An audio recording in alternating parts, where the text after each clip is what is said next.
پردے لگانے کا مطلب یہ ہے کہ ہم دنیا داری سے الگ ہو کر بالکل بے نیاز ہو کر اللہ تعالیٰ کی عبادت میں محو مستغرق ہو جائیں، نہ ہمیں کوئی دیکھے نہ ہم کسی کو دیکھیں، بس یہ دنیا سے بے نیازی اختیار کر کے جب خدا کی بندگی کی جاتی ہے تو پھر اس کا مزہ اور اس کا لطف اور اس کا سرور کچھ اور ہی ہے۔ تو اسی طرح حضرت مریم رضی اللہ تعالی عنہا بھی گھر والوں سے علیحدہ ہو کر اپنے اور ان کے درمیان ایک آڑ کو قائم کر لیتی ہیں، حجاب قائم کر لیتی ہیں، پردہ قائم کر لیتی ہیں۔ تو ہوا کیا کہ اس پردے کے اندر فَأَرْسَلْنَا إِلَيْهَا رُوحَنَا، پھر ہم نے ان کی طرف اپنی روح بھیجی۔ روح سے مراد اللہ تعالیٰ کی ذات بابرکات کی طرف سے فرشتے آئے جن کا نام تھا حضرت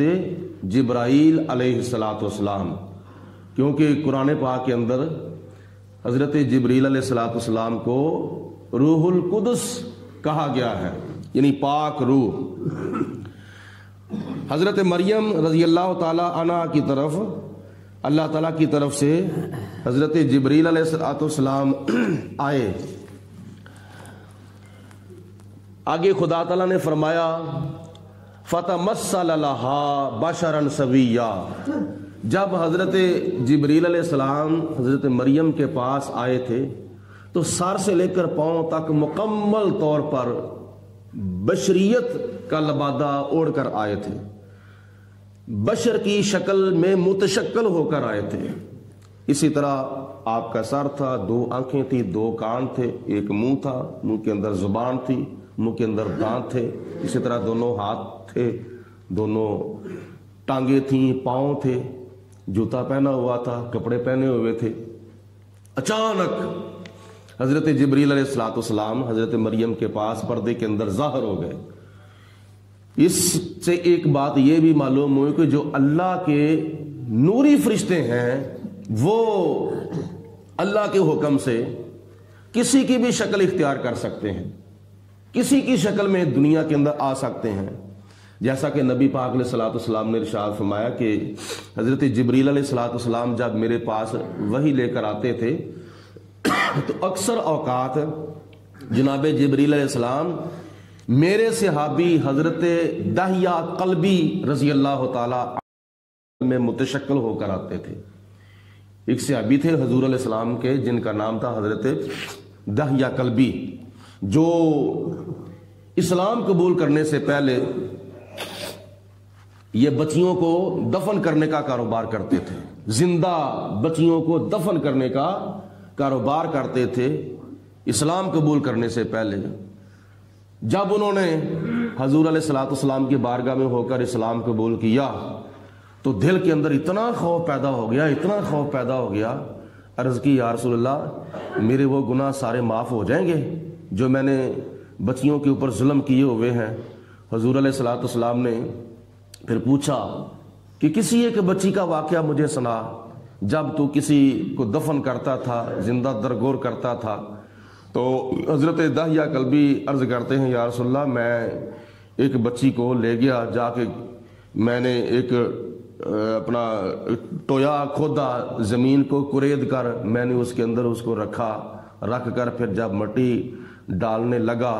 تو بچی چیخیں مارتی رہی، پکارتی رہی، چیخیں مارتی رہی، تو میں نے اس کی ایک نہ سنی۔ اب مجھے احساس ہو رہا ہے کہ میں نے وہ کتنا ظلم کیا تھا۔ تو نبی پاک علیہ السلام نے فرمایا جو گناہ حالت کفر کے اندر ہو جائیں وہ ہو جائے، اس کے بعد اگر کوئی بندہ کوئی کافر کلمہ پڑھ کے مسلمان ہو جائے اللہ تعالیٰ سارے کے سارے گناہ معاف فرما دیتا ہے۔ تو ایسا واقعہ انہوں نے سنایا کہ نبی پاک علیہ السلام کی آنکھوں میں آنسو آ گئے کہ اس طرح وہ بچی ترلے منتیں کرتی تھی۔ تو حضرت دہیہ قلبی رضی اللہ تعالی عنہ کی شکل میں حضرت جبرائیل علیہ السلام اکثر حضور کی بارگاہ میں وحی لے کر آیا کرتے تھے۔ تو اگر جبرائیل علیہ السلام حضرت دہیہ قلبی یا کسی اور انسان کی شکل میں متشکل ہو کر دنیا میں آئے تو ان کی نورانیت میں کوئی فرق نہیں آتا۔ تو حضور علیہ السلام اگر